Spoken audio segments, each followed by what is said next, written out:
Tanjimul Ahnaf model মাদ্রাসা কক্সবাজারের খতমে শবিনা ও পাগড়ি প্রদান অনুষ্ঠানের সম্মানিত দেশ বরেণ্য উলামায়ে কেরাম এবং সম্মানিত অভিভাবক মণ্ডলী, আদর্শ মানুষ গড়ার কারিগর, সম্মানিত শিক্ষক মণ্ডলী এবং দ্বীনি ইলম অন্বেষণকারী প্রিয় শিক্ষার্থী ভাই ও বোনেরা, সর্বপ্রথম মহান রব্বুল আলমিনের দরবারে শুকরিয়া জ্ঞাপন করছি যে আল্লাহ তাআলা আমাদেরকে দুইটি গুরুত্বপূর্ণ অনুষ্ঠান, একটি হলো এই পবিত্র কোরআনের একটি বাগান, আজকে এক জায়গা থেকে এই নতুন জায়গায় স্থানান্তরিত হচ্ছে এমন একটি মহৎ অনুষ্ঠান, আরেকটি হলো পবিত্র কোরআন হিফজ সম্পন্ন করে একজন শিক্ষার্থী খতমে শবিনা অর্থাৎ পুরো কোরআন শরীফ এক বৈঠকে শুরু থেকে শেষ পর্যন্ত পড়েছে। এরকম মহতি এক অনুষ্ঠানে আরও এখানে উপস্থিত আছেন দেশ বরেণ্য আমাদের কিছু রাহবার,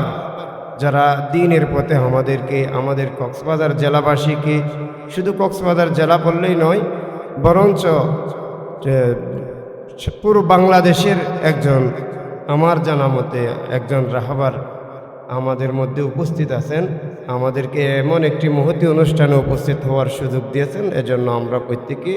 আল্লাহর দরবারে শুকরিয়া জ্ঞাপন করি, আলহামদুলিল্লাহ। সম্মানিত অভিভাবক মণ্ডলী, আমি শুধুমাত্র আপনাদের উদ্দেশ্যে একটা কথাই বলব। প্রতিষ্ঠানে আপনারা ইতিপূর্বে আলোচনায় শুনেছেন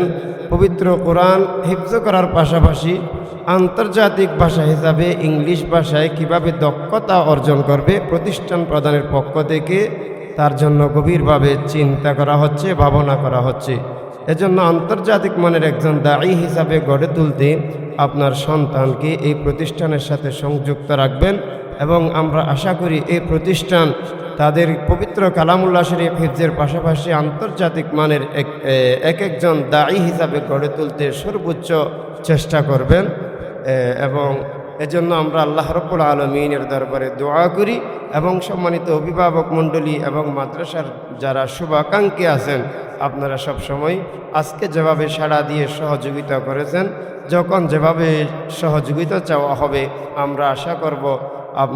আমরা যেভাবে সহযোগিতা দোয়া এবং